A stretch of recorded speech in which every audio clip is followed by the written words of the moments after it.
Hello, good morning. Welcome to the Sunday Supplement. Coming up on today's show, what, if anything, can be done to revive the world's oldest cup competition? Ole Gunnar Solskjær, he's on a hot streak. He's won his opening 5 games in charge of Manchester United.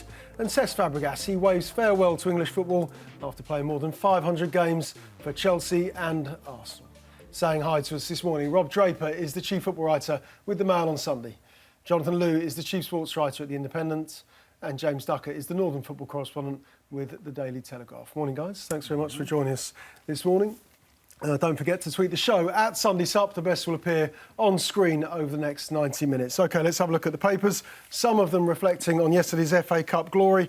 Gillingham, they beat Cardiff yesterday. Brilliant rant from Neil Warnock after that defeat. But Gillingham are in the FA Cup 4th round draw. It's reflected in James's paper this morning. The Sunday Telegraph, the glorious Gills. Elsewhere in the tabloids, the headlines, Gills allowed. And then in the Sunday People's total football pullout, the Gills, they just want to have fun, which is exactly what they did yesterday at Priestfield. Rob and James had fun yesterday at Old Trafford.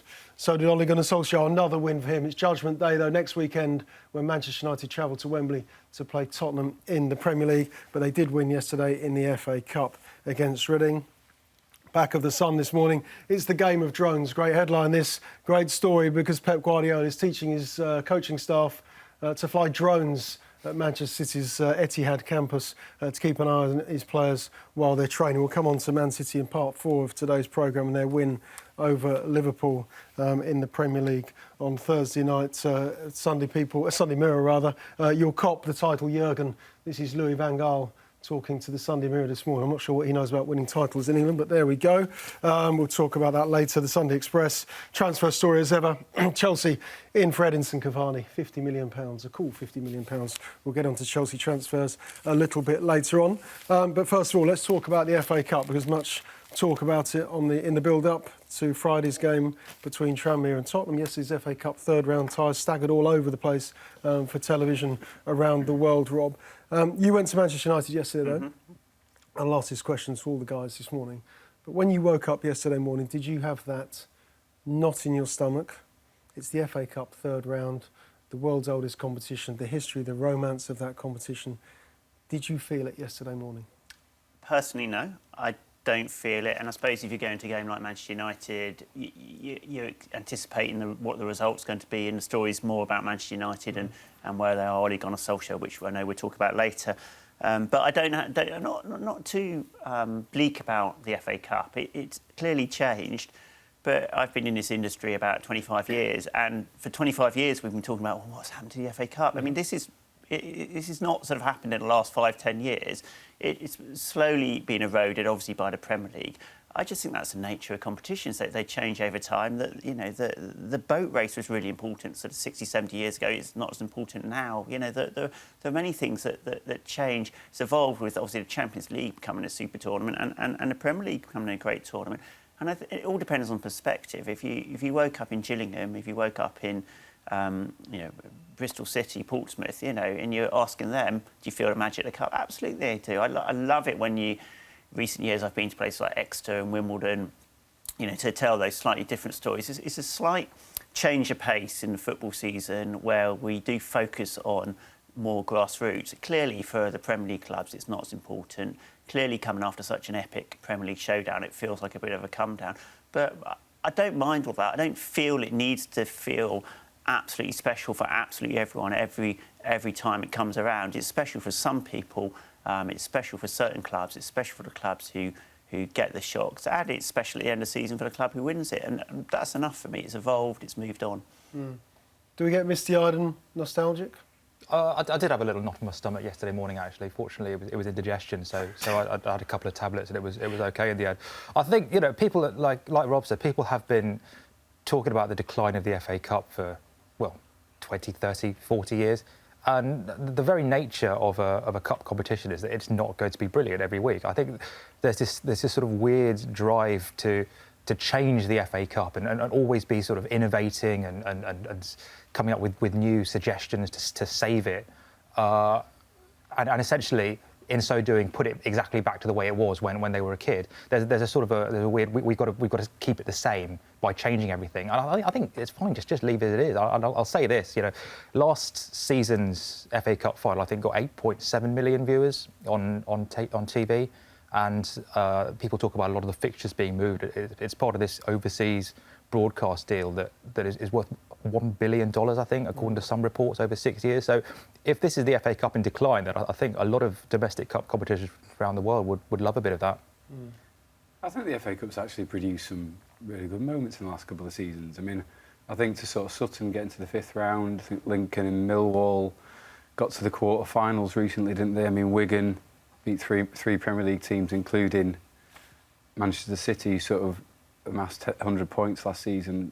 I think the FA Cup has always been about moments rather than the whole thing being great all the time. I think it's about different moments at different stages, and you might only get a couple of those moments in the 3rd round. You might get 5 suddenly in a 4th round. And I mean, going back to your first question, Ash, about did I get a knot in my stomach?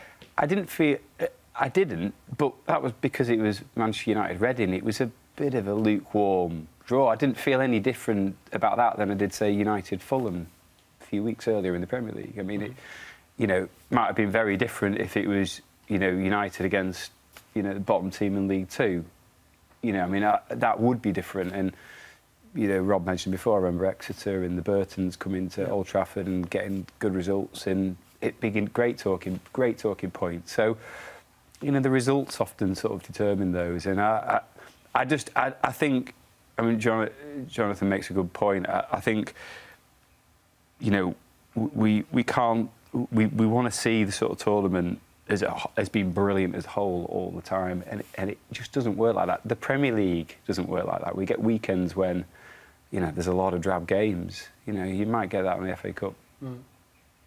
Well, what are our sort of favourite moments? Because with the exception of outside of your own team, what would your favourite FA Cup moments be? Because I would have to say, Tim Bazaglo's hat-trick for Woking at West Brom in sort of '93. That kind of. But that's an awful long time ago for me to pick out a great FA Cup memory, with the exception of, say, my own team or an FA or a classic FA Cup final. But isn't that because the whole thing about the FA Cup is it evokes nostalgia? So you're going back to something that was, and my favourite moments would be things I remember in my teenage years or as a kid. So my first up at FA Cup memories of the Arsenal comeback against Man United in '79, or Sutton knocking out Coventry is the one that sticks in my mind. Yep. But for this generation, there will be different memories. It will be sort of whatever it was, Exeter drawn at Man United, or one of those big shocks that when a non-league team, the Lincoln, the Cowley brothers, that story that threw up, and Lincoln, those will stick in people's minds. And I just think it's a function of how we are, is that we want to look, we want to sort of keep something from 25, 30 years ago, however long it was since we were teenagers, we were young. And that's what sticks in the mind. But I do think every year you'll get a great story out of the FA Cup this year. We don't know where it is, and that's the joy of it. We pretty much know where the stories are coming in the title race. We know the characters. That's kind of like a plot line where we know all the characters. We know sort of where the script's roughly going. We don't know the end, and that's excitement. We don't really know who's going to be the star of this show yet, and that's the anticipation, excitement. I'm not sure that we've lost great moments from it. If you had a bullet point plan, I don't think you wouldn't streamline it by the sounds of it. Leave it alone. It's fine. It's people say, like, if give the winners a Champions League place, or make the lower ranked team play at home, and I think all these kind of artificial changes would be an admission that the FA Cup's not what it was. Because if you need to add sort of extra incentives to make it interesting, then by definition it's not as interesting as it was. So leave it alone. It's fine. It's not it's not the Premier League, but sometimes that point of difference can be quite refreshing. Scrapping replays more next season along the way. Yeah, that's more streamlining, isn't it? That's an attempt to modernise the competition. Yeah, that's a calendar issue. But I mean, in terms of kind of artificially engineering it to make it more interesting, I don't think you need to do that.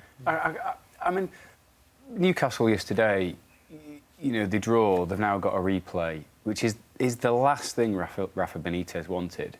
But he probably increased the prospects of that happening by making so many changes and fielding a weakened team. So, I mean, one thing maybe they might explore is that if two Premier League teams get paired in the third round, you know, do we do away with a replay and they play to penalties, you know, and that gets done and dusted. The same if two Championship sides are maybe paired together. What you absolutely couldn't do is, you know, a League One team gets paired against a Premier League side. You do away with replays and you potentially do a League One club away out of a huge windfall. I think the Accrington chairman was talking about like today. So, you know, we go to the Emirates or something, it could be worth $1 million quid to us, and that is absolutely transformative for clubs like that. So, you know, maybe doing away with replays against, you know, between clubs that are paired to, you know, two Premier League clubs paired together, that might be beneficial to them. But in a similar way to, I mean, if I was, the analogy we'll say the Champions League draw, you can't draw teams from your own country in the group stage, second round. That draw is manufactured to prevent that happening. Yeah, you could. So it has been. So the Champions League has been fiddled around with and messed around with to make people happy. You get bigger games and better games, particularly in the group stage. I don't think the draw wouldn't need to be fiddled. If, say, two Premier League teams were paired together in the third round, the draw wouldn't need to be fiddled around with. There just might be a rule that says if two Premier League teams are paired together or two Championship teams are paired together, they don't have a replay. If there's a League One club and a Premier League club, I know it sounds outlandish, but they are obviously exploring outlandish opportunity, you know, means to, and there's plenty of people who agree with Jonathan that it doesn't need touch. I'm just proposing some situation. I don't necessarily agree with them. If it turns out to be a good idea, you'll agree with it. Well, yeah, possibly. No, I mean, if they're determined to, I mean, they've doubled the prize money, haven't they, since I think in the last couple of years. So I think the winner gets £3.6 million. That is less than the difference between finishing 15th and 16th in the Premier League. You know, so there is not a great financial incentive for the Premier League clubs to compete. The issue for me is your Evertons and your Leicesters and all the mid-table sides who are resolutely safe, aren't going to get relegated, not going to get finished in the Champions League places. You know, Leicester aren't in Europe. The FA Cup is a very, very realistic shot at silverware, just as the League Cup is, and that's where I can't quite get my head round sort of the approach to the competitions. Is that you can maybe make a more plausible argument for a Championship promotion contender or a Championship team that's struggling, it might be a risk of dropping into League One, or a Premier League relegation struggler, to forget the FA Cup. But there are other sides that are completely safe, and I can't get my head around that. And you speak to any ex-professional I've played for, any professional coming to the end of their career, it's the glory that matters to them. You know, I mean, obviously the money's huge, but they're going to get that anyway. You know, it's those moments when they won things, or those great games were involved in that remember it. And it's that I think since Everton won it in 1995, there's only been Portsmouth and Wigan haven't they, outside the established sort of elite that have won it. And Arsenal, Chelsea and United have won it something like 18 times between them. So, you know, the tournament the competition is dominated by those sort of sides. But I am surprised that sort of next tier of Premier League teams haven't made a better fist of things. What about the consistency of the competition in terms of the integrity with the VAR? Because that was used yesterday at, for example, Burnley, Crystal Palace, Grimsby player sent off within 4 minutes of that tie starting. But it wasn't uniform and it wasn't universal. It wasn't used in every single game. Does that affect the integrity of the competition? This is being trialled at some games but not in others. I'm not massively worried about that. I'm always in favour of let's get more good decisions by the best means we can. So if you're getting more good decisions, if the decisions are fair because we can see them again, then that's not a bad thing. And clearly not everyone's got the facilities to do that. And in the FA Cup, I mean, what do? You say we're going to live with over the next... Obviously, VAR is going to be introduced everywhere and at the top flight over the next couple of years. So we're going to live with bad decisions in the FA Cup just because, Wrexham can't sort of put VAR facilities in, and they've got a home tie. I think let's get as many good decisions in as we can. Personally, I would, just going briefly back to the previous discussion, I'd probably take away replays after the third round. I think that can be sorted financially. You know, if you just change the pot so that the lower league clubs get more, then it wouldn't be an issue for them, and that would just make it a bit sleeker and more streamlined. Mm. Did you feel the romance with Gillingham? Did it feel romantic? I mean, I'm trying to provoke you. It's Gillingham and Cardiff. I mean, it's a nice day for them. Fair play to them, you know. But I mean, it wasn't a classic third round day, right? But you are going to get days like that. It's not been, you know, a third round replete with stories, unless, you know, maybe Woking turn over Watford today. Which is a game you're going to, John, is it? So how do you feel about going to? Because that's the game you've chosen to go to for fairly obvious reasons. But what is it about? What is it about that game for you? There's the scent of a cup set. That's why we all go on the trail to these, you know, smaller clubs.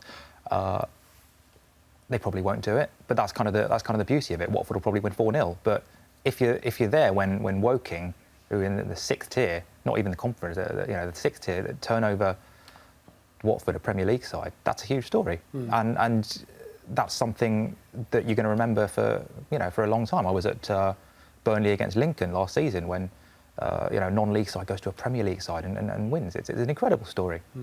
I just wonder if the tone was set maybe on the Friday night, because there'd been a lot of build-up to the Tranmere-Tottenham game.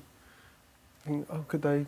Tranmere, you know, there's a sense of history there. They've had some great teams in the past, but then Tottenham wiped the floor with them 1-7-0. Yeah, I mean, that's it's all set the tone of there's no upsets. Well, there are upsets, but I mean, the upsets tend to happen between sort of, you know, the third round and, if we're lucky, the quarterfinals, and then by the time we get to the semi-finals, it's any four of the big six ordinarily. Yeah. And you know, look, they're running away. They are moving ever. They've got their own band really now at the top of the Premier League, and if they are sort of boxing that off, then it's inevitable that in a competition with, you know, teams from all rungs, that they're going to dominate that one as well. But I think it's the moments that build up to that stage, and there's generally lots of good ones. When Pochettino put Harry Kane on at Prenton Park, was that a classy touch, or was it a patronising touch? I don't think it was patronising. I mean, Pochettino has it levelled in that, you know, he needs to treat that competition seriously. Tottenham need to win something. I agree, they absolutely need to win something. So he can't then turn around when he puts on his centre forward with 15 minutes to go, you know, and say, you know, that's patronising him. He might have viewed it as a very good opportunity for Kane to go and get another goal and continue his hot streak. So I don't necessarily think it's patronising at all. Do you think Harry Kane might have been a goals bonus, possibly? I saw That's the only thing that sprung to my mind as he came on. Cynical journalist. Yeah, well, I saw, I think on Tottenham's Facebook account, they put up a photo of, you know, just, you know, through to the next round, and the comments underneath are full of Tranmere fans going like, good luck to you guys. Harry Kane and Dele Alli stayed afterwards to sign autographs. My son or, you know, my daughter, you know, got an autograph off Harry Kane, and, you know, good luck to you for the rest of the competition. That's the sort of spirit that you want the cup to generate, and you know, fair play to him. 6-0 up, bring Harry Kane on. Shows you want it. Go and see all the England internationals. So exactly, that's it. You know, you sort of Tranmere, you're not going to see that level of football a lot of the time, but it's great. No, big win for Spurs, 7-0 at Tranmere with Harry Kane on the pitch at the end of that game. OK, next up, James was there yesterday, Rob was there at Old Trafford too. Manchester United, they beat Reading. Can Ole Gunnar Solskjær get the job full-time? More on that next.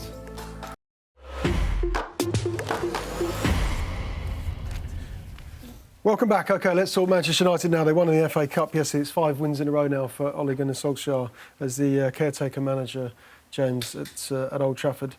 Does he stand any chance at all of getting this job full-time? I think there's always a chance. I mean, I think as things stand at the moment, he's there solely on an interim basis, and they are looking to appoint a different permanent manager. And as has been well documented, the overwhelming sort of choice is Mauricio Pochettino at Tottenham. I think where it gets interesting for the United hierarchy is if he has an extraordinary run between now and the end of the season. You know, they flourish in the Champions League. They have some big wins in the Premier League. get into the top 4, maybe win an FA Cup, and the momentum behind him, particularly from the fan base, becomes pretty irresistible. I still think that's a big jump to expect, something along those lines. I don't think anyone should overlook the sort of starting base and what United have been for the past 6 seasons. And obviously we'll get a more accurate gauge of where this team is when they play Tottenham at Wembley next Sunday. My personal view is, I mean, I think anyone would have enjoyed a bounce post Mourinho. It was the most corrosive regime I've ever encountered in 20 years in the job. I've never known. Just in the press room. As a press room. I've never known so much negativity towards one individual from every facet of a football club in the job. It was extraordinary. I was staggered he lasted as long as he did. So there was always going to be a bounce. No matter who it was, there was always going to be a bounce. I think the thing with Solskjaer is he naturally radiates positivity. You know, he's a friendly, likeable, affable individual who will put arms around, you know, people's shoulders. He understands the fabric of the club, unquestionably. Very interesting that Ferguson is quite prominent behind the scenes at the moment. So there is a feel-good factor. The mood is unrecognisable. It's completely different. I mean, there's people smiling again for a start. So it's very positive, and I think that could. I mean, even if they lose to Spurs, I think, you know, there's enough goodwill, excitement there for them to continue to move forward. I think the biggest surprise for me is that they've actually looked. I mean, they're playing 20 yards further forward, but they've actually looked much more like what we'd expect from a Man United side. You know, they've been attacking, they've been vibrant, there's been more verve. One of my views was, after 6 seasons of drudgery, it's very difficult to ask that set of players to suddenly, you know, click the fingers and expect them all to be playing beautiful football with great, neat, tidy interplay all the time. And it will be interesting to see what happens over the next few months, because we might get a lull. You know, after the bounce, we might get a drop-off. I mean, those players, a lot of them have been used to playing behind the ball. The full-back's not allowed to progress beyond the halfway line, or passing sideways, very deep. I mean, the sight of Rashford and Martial 80 yards from goal with, you know, huge distances to run has been pretty depressing for Man United supporters to witness. So I'll be very interested to see what happens. I think also, if they can have a good 5 months and he does move on, it's a real help for the next guy who comes in, because there's some of the apathy, there'll be some sort of excitement and spontaneity that'll come back, and you know, he might have done an important job in those 6 months for the next guy. Did you feel a change in the atmosphere at Old Trafford yesterday? Was it very obvious from the previous regime, the negativity that James just talked about under the previous manager? Certainly I felt it in, I mean, press conferences. I quite like Jose Mourinho, but press conferences are just a sea change, aren't they? And the smiling face of Ole, taking all the questions. Around the club, it feels different. Is he playing up to it now? Yeah, a few games in? No, I think the problem with Ole is, just on your point about the atmosphere, they had that singing section in where the away fans normally are, and the atmosphere was really good, and United. But I don't think that's got anything to do with Ole, or that's something the club have been working on for a while. And that was quite clever. They made an FA Cup tie into an occasion, a bit like the Palace fans. You had a group of fans, so the atmosphere is very good. The Solskjaer, he's hitting all the right buttons. It's been a perfect start, but you can't keep talking about, oh, we're going to play like Alex Ferguson did. We need to be on the front foot. We need to do the things United. That's fine for the first 5-6 weeks, but when you're up against Klopp, Pochettino, or Guardiola, it's going to take more than it's going to take a plan. It's going to take a proper plan, and we find out next week whether he's got a proper plan other than just let's attack him. Because, frankly, they could, with the defence they've got, they could get torn apart by Tottenham if they play that far up the pitch as they have been doing. That's fine against Cardiff. You know, you can do that and get away with it. we'll see next week whether he's got more of a plan than that. Now, you have to believe that he has. But in the few months we saw of him at Cardiff, it didn't suggest that he did have. I haven't been following Mulder closely over the intervening years, so I can't. Come on, Rob. I can't honestly say. But Solskjaer didn't show anything in the few months he's at Cardiff that suggests that he's one of the great coaches to come. But he's clearly caught a mood and a movement, and that's important for not only a football club, for a group of players. That's the Southgate thing for England World Cup. It was much more than just a mood. Obviously, he was good tactically as well. But don't underestimate what mood feels. That's important. That is a part of managing as well. Making people feel happy about themselves, making Paul Pogba feel happy about himself. That's part of the job, and he's done that. 10 out of 10 for that. Tactics, 9 out of 10 so far. Let's see whether you can't believe over the long term they're going to go for Solskjaer with the record he have when they clearly they're going to be looking at the Pochettinos. Mm-hmm. The paradox is that the skill set as a coach that will allow you to turn a club round in 4 or 5 weeks is actually a very different set of skills from what you need to build a club over 4 or 5 years, which is, I think, what United need right now. I mean, United fans have had sort of 5 or 6 years of, well, like you say, drudgery, and they just want to feel like the biggest club in the world again. They want a manager who says, like, we're not going to address our limitations anymore. We're going to play, and Solskjaer speaks to that. He speaks to the strand in Manchester United that just wants to be a little bit arrogant and a little bit strutting again. Mm-hmm. But the trouble is, over the long term, you need that club really needs some vision and it needs some strategy. It needs a tactical plan. It needs an idea of how it wants to play football in 2019. It needs a pathway from the academy to the first team. It needs a defence. It needs midfielders who can play football. And none of what Solskjaer has done in those 4 weeks, obviously, is going to display any of that. You can't tell whether somebody's going to provide that sort of long-term vision in 5 weeks. So that's the problem, you see. People say, like, well, he's brought a good mood to the club. Yeah, that's fine. That's really good, and that's very important. But if he gets the job long-term, he'll need to show a totally different side to his management. And United is a club that have been run on a kind of a short-term basis ever since David Moyes got sacked. And it's a very important point, because it's about more than just the manager or the head coach. The structure needs urgently addressing, and there are a lot of obviously problems behind the scenes. And one of the things with Pochettino is he's had experience of obviously working with structural change being implemented. We've seen that at Southampton, we've seen it at Tottenham. Director of football coming in. For me, it's not just about a director of football. They need a director of football, and they need more recruitment expertise around that. There is an acute lack of football expertise at the top of that club, and it's been reflected in one of the most abysmal scattergun recruitment strategies that is imaginable, and that's been going on for a long time now. So the guy who comes in, yes, clearly, he's got a remit to be a coach who develops and fulfills talent, which is something that they've not had, and clearly Jose wasn't that. And Pochettino's got obviously an excellent track record on that front. So your Lingards, your Martials, your Rashfords, the club, your Shaws, the club feel that there is a lot of talent there that has gone untapped and that has been wasted and has stagnated and stifled and sometimes gone backwards, and that needs to be brought to the fore.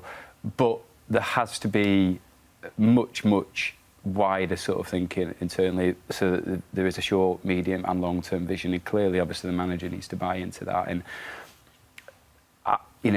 for me, that's as big a question mark around Solskjaer as is he a good coach? James, you mentioned the hand of Fergie ball earlier. How much influence has he got here? How much influence is he having over Solskjaer's tactics and the way he's approached this job? Well, look, it's a remarkable recovery from the brain hemorrhage. He obviously suffered in the strict medical advice about what he can and can't do. So it's not a guy who's on the training field all the time barking orders, but he's at the end of the phone when Solskjaer wants him, and Solskjaer's been pretty open about the fact that he's called him there. He visited the training ground the other day. He was instrumental in Solskjaer's appointment. He was consulted over that. I think Ryan Giggs and a couple of others were discussed as well. I think Solskjaer's leaning on him for certain bits of advice, but I think what he said is that, you know, this is just not a 2 or 3 week thing. You know, he had 15 years of working for him, and he learned far more in that time than he's done now. I mean, Rob alluded to before, I think there is a danger about harking too much back to, like, the Ferguson. This was a freak of nature in the nicest sense, a completely unique individual who was a manager, a mentor, a director of football, an academy director, a father figure, a chief executive, everything rolled into one. You don't, just because you worked under him doesn't mean that you can just easily replicate that. And there's a time where the rhetoric sort of, you know, stops, and there's got to actually be more substance to it. But yeah, I mean, I just think he's there as a sounding board and for someone to lean on. And I suspect, I don't know, but I suspect that he watched what was happening under Mourinho, and it was eating him up inside. Everything that Mourinho sort of stood for probably ran counter to what he sort of did. So I suspect he's quite enjoying having been able to actually have some dialogue with the current manager. What should United do, John, long term? Well, who should they turn to? They need a footballing structure in place. Oh, well, in terms of a new coach, I think Pochettino is probably the best of the bunch right now. I do have certain doubts about Pochettino because it's a totally different kind of club.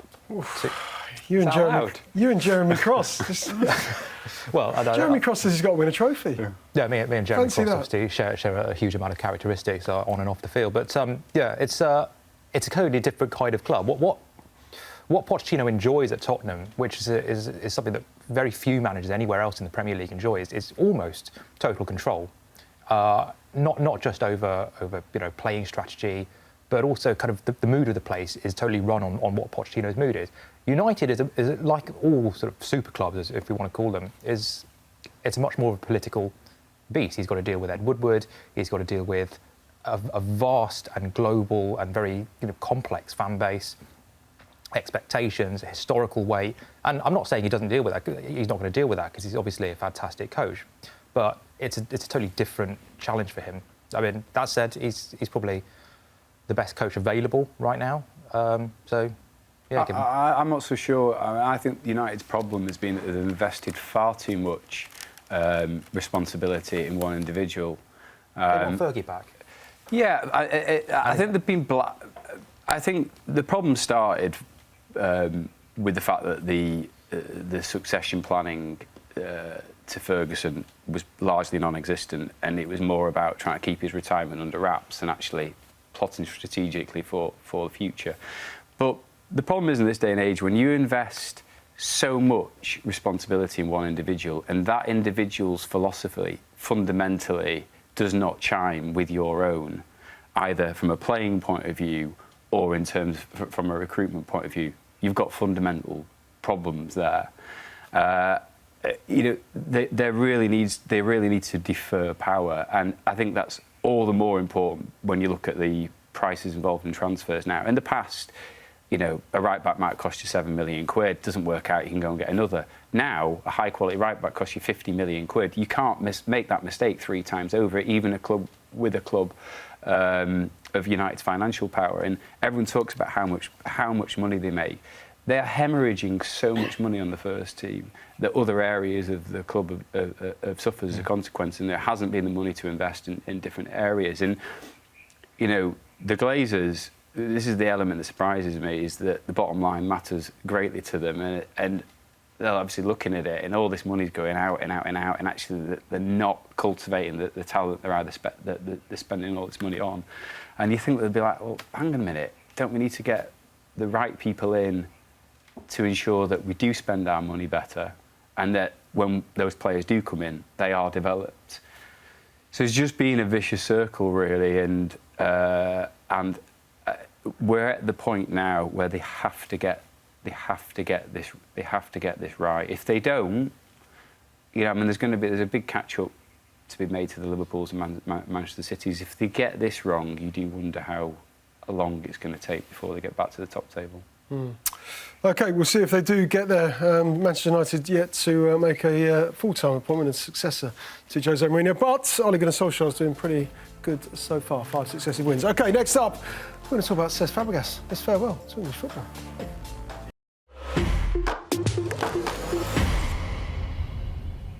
Welcome back. These boys have gone cup crazy this morning. Rob Draper.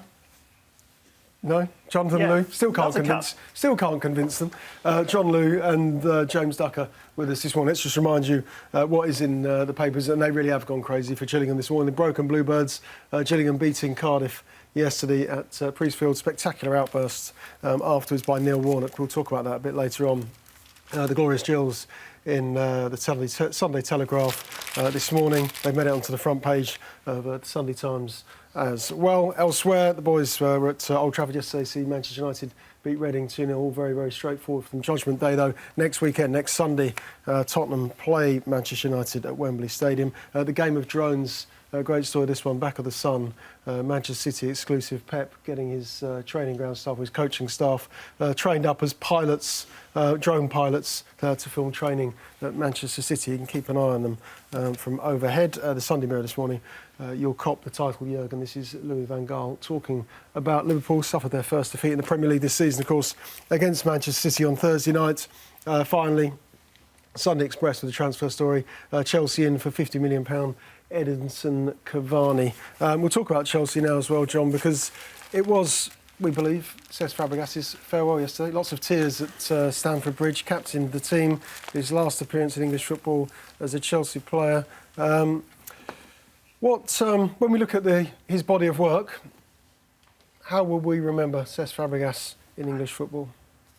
I think he's one of the greats. I know that's kind of a slightly nebulous term, but I'd say he's probably the best player of Arsenal's Emirates Stadium era. So, I mean, Van Persie was a great player, but I think Fabregas, because of the way he almost kind of single-handedly took that team from, the team, the Invincibles team got broken up, and Fabregas for 3 or 4 seasons was the heartbeat of that side.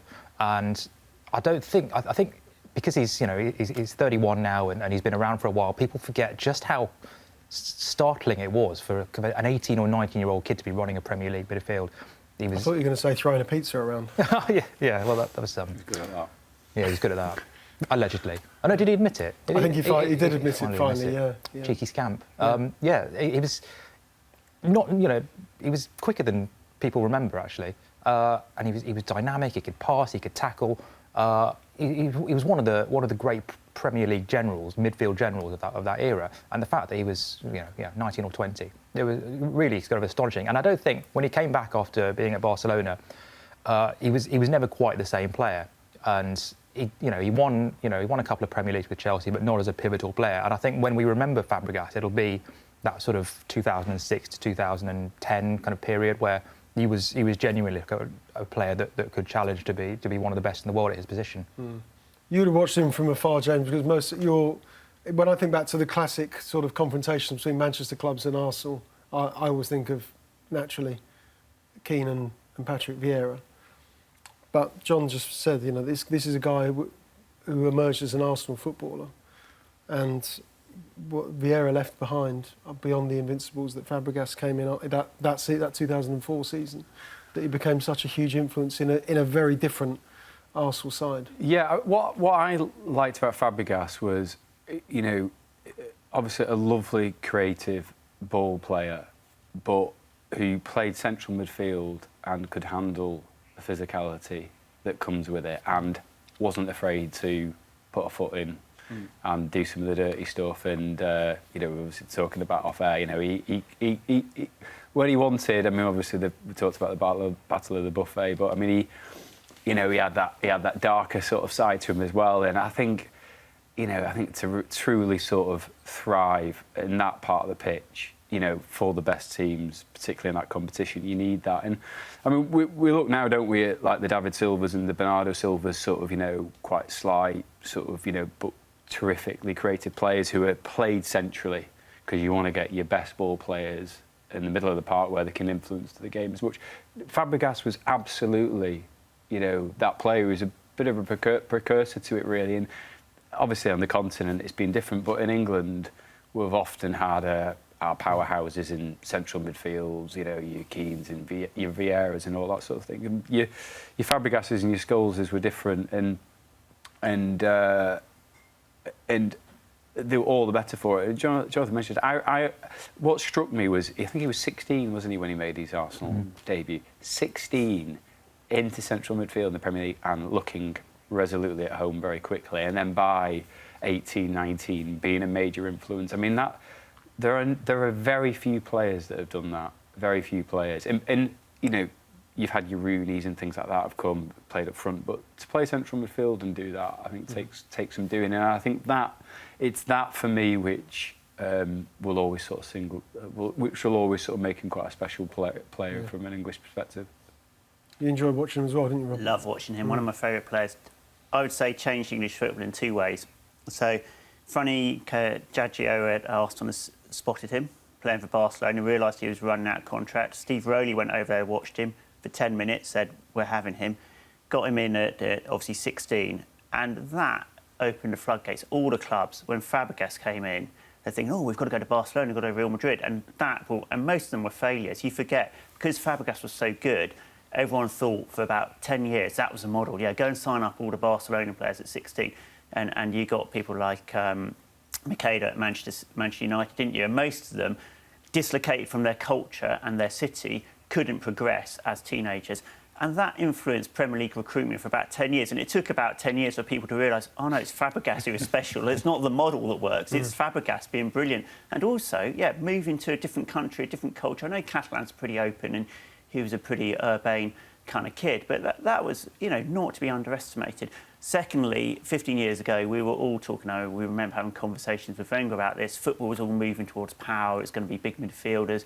Vieira was a prototype. And, he came along at a time as Barcelona were getting good as well. And I'm always a sucker for the Xavi type of little midfielder. He just sits there, setting the tempo of the game. We could argue we had Scholes, although quite a physical player, but a smaller in size. But Fabregas really opened the door to that to English football, even before Pep came along and supposedly has changed us. But Fabregas and Wenger were doing that 10 years ago. So yeah, wonderful player.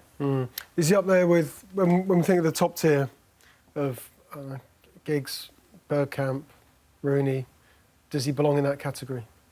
Not quite. I mean, I think if you look at players like, I suppose, Gerrard and Lampard, I guess would have been his contemporaries. They. Gerrard won a Champions League, Lampard won Premier League titles. I think if Fabregas had inspired Arsenal to a league title in that period, I think they came pretty close. I think they came within 4 points. Won the World Cup. Yeah.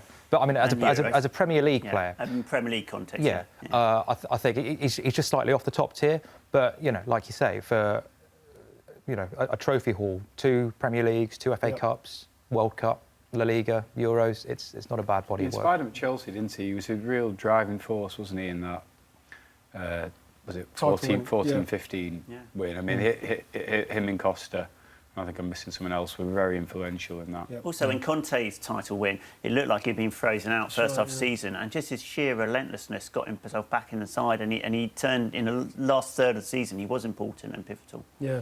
So it's farewell to Fabregas. He's on his way, we think, to Monaco to link up with Thierry Henry is the head coach there, Monaco second, bottom of League 1. But they are looking to the future. Chelsea are already looking to the future. Christian Pulisic will join them at the end of the season. He'll remain with Borussia Dortmund on loan until the end of this season. They spent big money on him to sign him, £58 million. How good is he? Well, he looks very good from what we've seen from Dortmund and the USA international. He looks exactly what they need. He looks like good signing. You can't talk about Pulisic without talking about Callum Hudson-Odoi, though, can you? Because it's really hard to square this thing where Pulisic has been forced out of his spot at Borussia Dortmund by Jadon Sancho. Jadon Sancho couldn't get in an England, was in an England under-17 team, but just behind Callum Hudson-Odoi. And Chelsea look like they're losing Callum Hudson-Odoi, but they're signing Pulisic. And that just seems like there's no joined-up thinking there in terms of, they can't give Hudson-Odoi games, but they're signing someone for 58 million who presumably will give games to. So, yeah, I think Pulisic is a good signing. Clearly, their wide players are hitting their 30s now, and they're probably going to, might well lose Hazard in the summer. They've got to recruit there. I think they could go again, but I know he's only 18, but you kind of feel that more could have been done to convince Hudson-Odoi that he really has got a future there. Was there a bit of mystery with how did you interpret Sarri's comments in the week when he was asked about the acquisition of Pulisic? He said, well, I didn't know anything about the transfer until this morning. Yeah, I thought that was quite telling, actually. The fact that they asked me about it a couple of months ago. I said, yeah, fine. And I mean, it's just the way of modern coaching that your role in recruitment is peripheral a lot of the time. And I think Sarri's fairly comfortable. That's obviously the deal that he would have struck when he joined the club. That your role is to take the players that you are given and coach them and improve them. I think Unai Emery says something something similar, that I hope we sign players in January, which again it can be interpreted as slightly pointed, but in many ways it's just the way of the world. I think Pulisic will give Chelsea a dimension that they maybe haven't had since Oscar left. A player that sort of drives through the centre, the sort of player that you think they might be trying to turn Kante into, but it hadn't quite worked out for them. Hazard does a lot of his best work in the channels and on the flanks. So I mean it makes sense from a footballing point of view, but like Rob says, from at a kind of a meta level, it does kind of send a bit of a message out to Chelsea's young players. This concept of who signs a player, so we are still wrestling with it in this country. I mean, Sarri comes from Italy, whereby the technical director, responsibility for signing the players, and the head coach, will obviously be aware of it, but will obviously be there to develop the talent. I mean, that's been the way of things for decades in Italy. It's the same in Spain. And it's interesting when managers do come over here, you hear your Contes and your Mancinis and Guardiolas. They realise, it's a bit different in England. Like, generally, the managers call the shots and they get this taste for control and power and everything. And whereas we are trying to obviously move away that. We're trying to move away to a much more rounded recruitment strategy. So, I don't think in Italy people have even batted an eyelid at Sarri's sort of comments. The issue, I do think it's an interesting issue though with Hudson-Odoi, because, as Rob said, Sancho's dislodged him at Dortmund. Pulisic is 20, Hudson-Odoi is 18. It's not that dissimilar to what's happened at City with Riyad Mahrez coming in for a club record fee and Brahim Diaz now obviously going out to Real Madrid. And there's got to be a point where, if you want your academy to be more than a money-making machine, you've got to take a bit of a leap of faith with some of these players. Clearly, not all of them. The vast majority are going to get you a cash windfall and will probably have a nice professional career somewhere, but they might not be good enough for the level Chelsea and City to aspire to. But you get the odd talent that comes along every now and then. And Sancho and Diaz were that at City, and Hudson-Odoi, a lot of Chelsea fans are excited. You think, well, you've got to put him in at some point. You've got to take a gamble. The flip side is, if Hazard goes in the summer and Hudson-Odoi is still there, he hasn't gone to Bayern Munich, then him and Pulisic will probably get a chance. So I can see from Chelsea's point of view, I think that they don't necessarily want to be in a situation where they potentially lose Hazard in the summer. They've got a potload of cash for him. Everyone knows it, and puts another 30 million on their transfer fee. So it's a constant sort of spinning of plates exercises, and I can see the difficult situation Chelsea are potentially in. But on February 1st, Hudson-Odoi's value goes down about 20 million, doesn't it? Just finally, Rob, just want to chat just briefly about Morata as well, his future, because he's a guy who's just short of confidence, short of goals, and short of support from Chelsea's increasingly frustrated crowd with him. Does he have any kind of future at all at Chelsea? It doesn't look like it. I mean, he got 2 goals yesterday, but you remember the miss, which was offside, which it just felt very Torres, very Shevchenko, doesn't it? And it's felt that way for 6 months. He just looks bereft of confidence. I think he's technically a really good player, and obviously when his confidence is in, his finishing is good. I mean, we've seen examples of good finishing, but it just looks the wrong fit. Yeah, struggling away at the moment despite his goals yesterday. OK, next up, we're going to talk about Manchester City. Big win for them in the week on Thursday night against Liverpool. More on that coming next.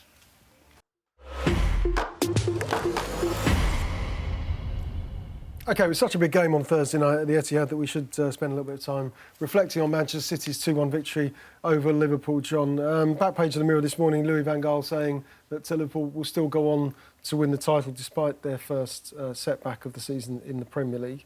What was your verdict? What was your view of the of events at the Etihad on Thursday? Well, first of all, I thought it was a brilliant game, an absolutely spectacular advert for fearless attacking football by both sides. The way that Liverpool came back and the way that City then came back at them, and some of the tackles steaming in, some legal, some questionably legal, was it was a really kind of energetic and like a really thrilling match to watch. I still think Liverpool will win the title, just about. 4 points is not an insignificant gap, even though it's been cut. And in order to let that gap slip, I think they would have to play significantly under the level that we've seen from them at really any point this season. It would need a kind of a real drop in their level, which there haven't really been any signs of. They were just beaten by the better team on Thursday night. So I think Liverpool will still hold on just about. But I mean that was really kind of a result that made the rest of the season, that set up the rest of the season so perfectly. Mm. Did English football need that result, do you think? Because it was 10 points on...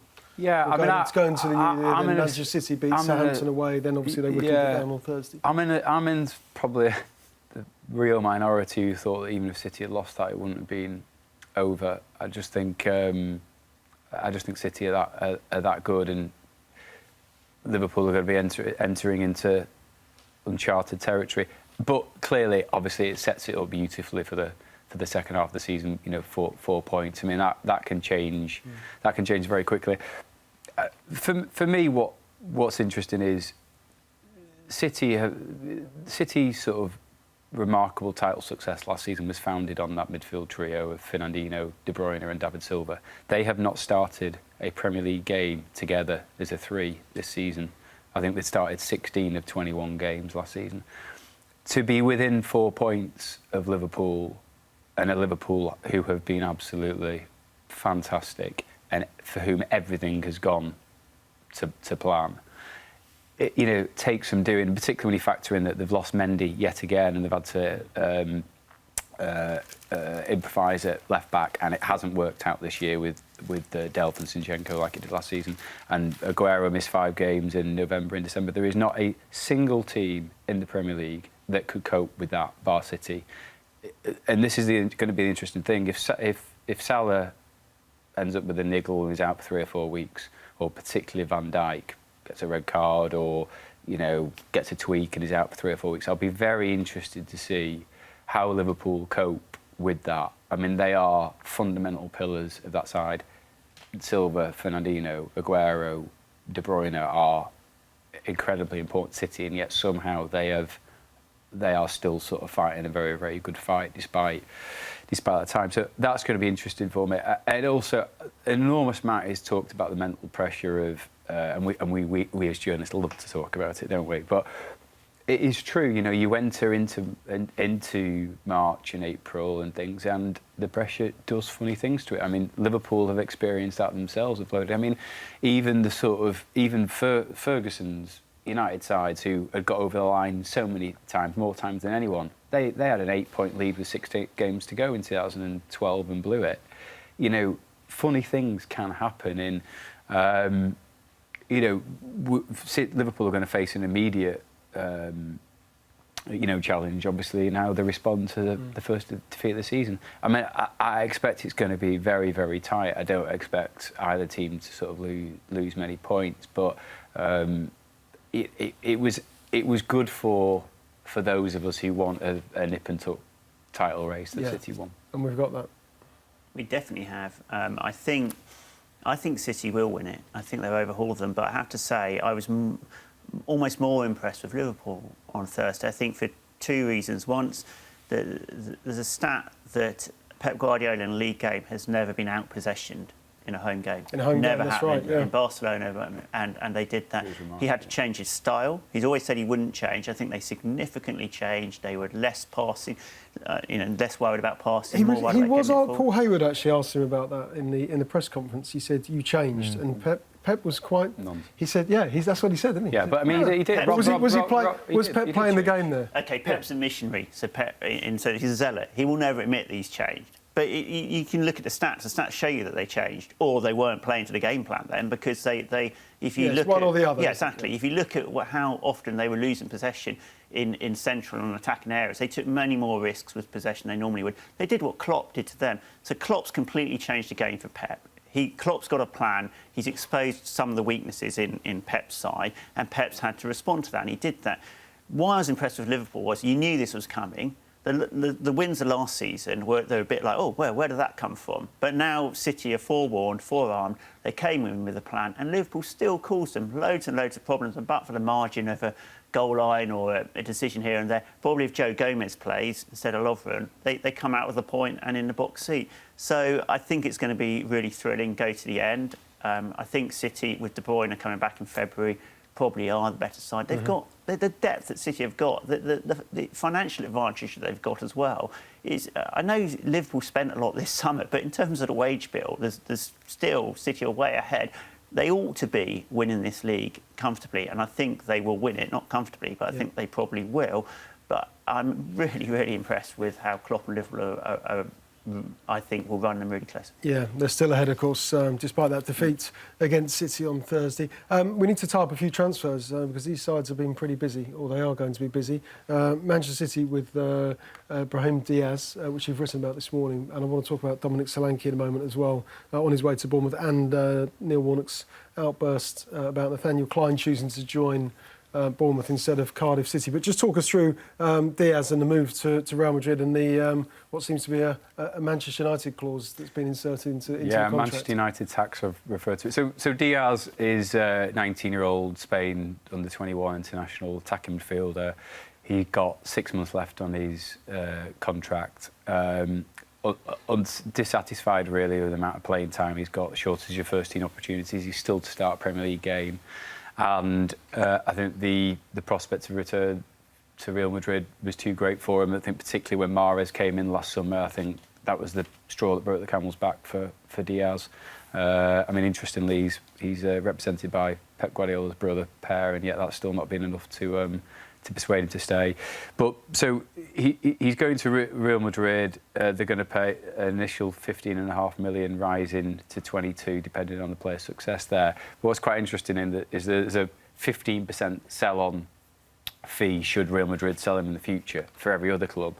For Manchester United, if they tried to sign Diaz down the future, City would get 40% of that sell-on fee, and apparently it's the first time that they've incorporated such a clause to sort of, directly sort of affects something Manchester United would do, which I think is a little bit odd. Personally, I just think it's a bit strange, but obviously they're trying to give themselves some financial protection if United, and I assume they must have had some intelligence that United was sniffing around him really. Yeah.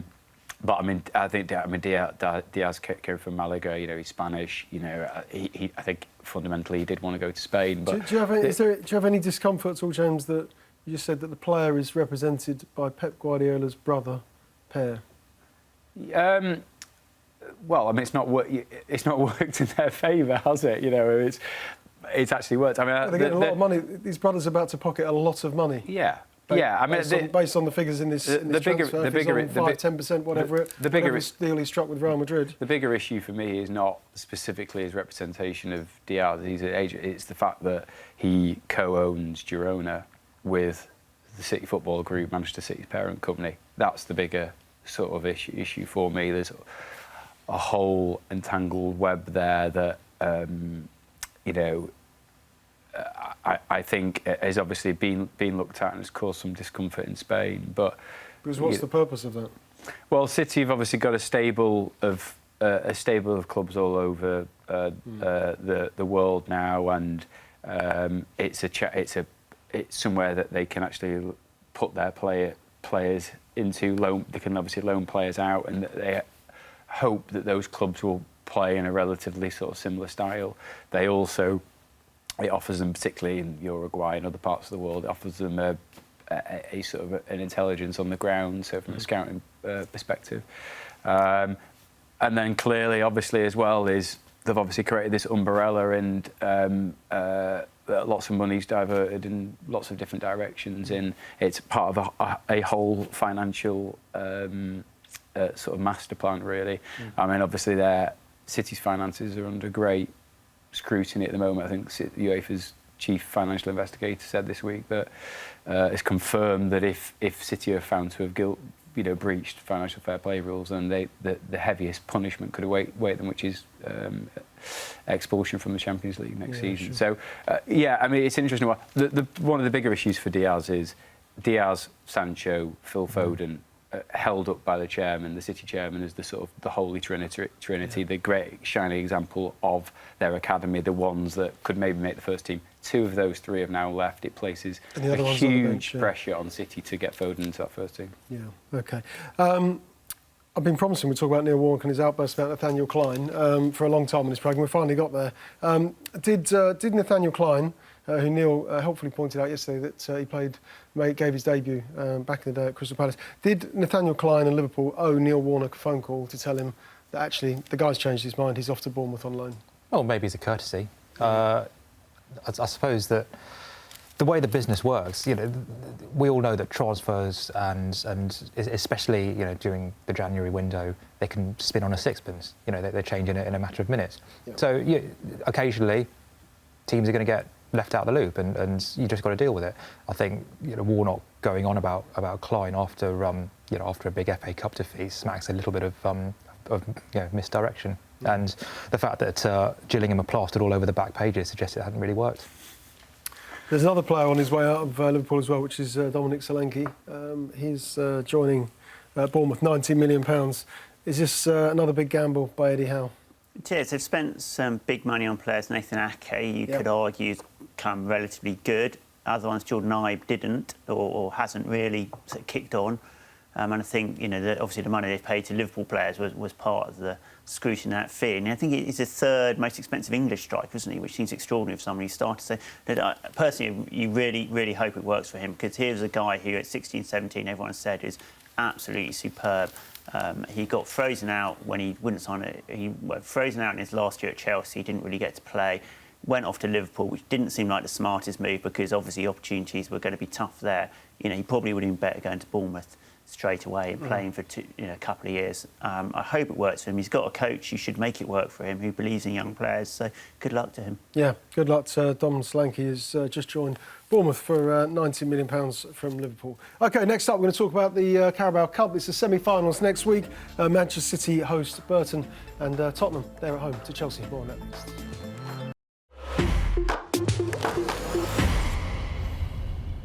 Welcome back. Let's talk a little bit Carabao Cup now. The semi-finals this week. Tuesday night is the first game. That's Tottenham against Chelsea in the first leg of the semi-final, James. Jeremy Costa sat in that seat before and said, well, I don't get the big thing about Mauricio Pochettino.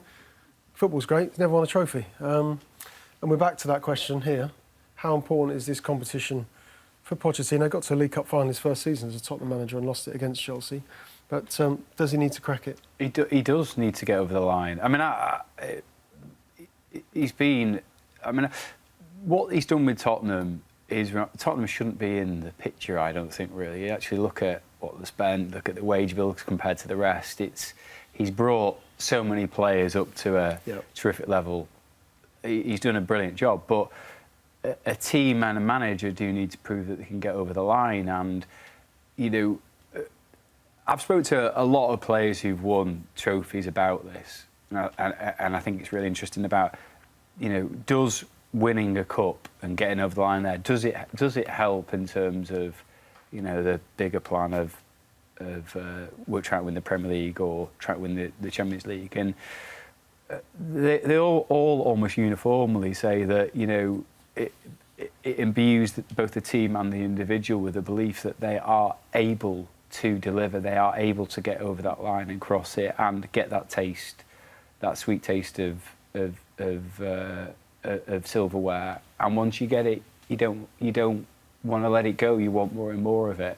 That's obviously human nature. We want more of a good thing, don't we? So I think of all the 4 teams, the game's actually probably this tournament's actually probably the biggest for Spurs. I think the fans will absolutely crave a trophy. It will be very important for the team. And how many managers who've won the League Cup in February or March have said, and how many people associate that it was important to what they ended up doing? I mean, I know Mourinho put a huge stock in this, and I think Steve Clarke used to talk about it a lot. But it proved to them that they could win, that they could deliver, and just gave them that extra sort of spring going for the rest of the season. So, for who? Sorry, didn't do much for Alex Cliche. No, but we're obviously at a different level. It's not Scotland job. It's not. Talking about. He's done all right for himself. For me, Pochettino's got an awful lot to offer, but I do. It is important. Football is ultimately about winning, and obviously everyone wants to see lovely football and stuff, but it gets to a point where you're 4 or 5 years of lovely football, but you don't actually win anything. It is obviously an issue, and if Pochettino does end up coming to Manchester United, there will obviously be a huge remit to develop players, coach players, improve players, play in a certain way. But the currency there is winning. You've got to win at Manchester United. You absolutely have to win. It's obviously a different level of expectation. So yeah, it's important, and you can't say anything else. We've been complaining about teams who play each other from the same division in FA Cup ties, but this is exactly what's happened in the League Cup semi-final. Is that two old rivals, two big rivals, head-to-head, London rivals as well, head-to-head in the semi-final this week. Yeah, I mean, I'm really looking forward to it. It should be a really good. And if we're on the subject of trophies, Sarri hasn't really won very much in his career either. I think this idea that Pochettino will suddenly get all these kind of Twitter trolls off his back by winning the Carabao Cup is kind of I don't quite get that. People just. They'll want to stick to beat him with whatever it is, and the fact that he hasn't won a trophy is currently it. If he wins the Carabao Cup, it'll be the fact that he's only won the Carabao Cup. What I do think is that like James said, it does breed a mentality, and what I'm really interested in seeing from these two games against Chelsea is how they deal with the demands of winning essentially a two-off game. But Tottenham in recent years have done pretty badly in must-win games. If we're talking about the Juventus in the Champions League or the FA Cup semi-final against Manchester United last season, which was a huge opportunity for them against that Manchester United side, the FA Cup semi-final against Chelsea. Pochettino's Tottenham haven't really been winning those games, and if they want to win the prizes that Pochettino really does value, whether that's Premier League or Champions League, they need to learn to win these games. So from that point of view, it's a handy lesson for them, rather than the trophy that's at the end of it. OK, the other semi-final, just quickly, is Nigel Clough-Burton against Manchester City. The Etihad, the first leg. What chance do they have? Well, it feels like a complete mismatch, doesn't it? And I suspect it will be. It'll be a chance to see Manchester. Presumably, Pep will put out a team of relative youngsters and fringe players. I'll see Foden. And we might see Phil Foden, which would be fantastic to see him get 90 minutes. I know he hasn't League Cup. So, for City, it looks like they can just manage their season, manage their player time. But, great for Nigel Clough and great for Burton and fair play to him. Yeah, fair play. Some brilliant run for Burton to get to Carabao Cup semi-final. Good luck to them against City this week. OK, we've run out of time this morning. Thanks very much to the guys. Thanks to Rob.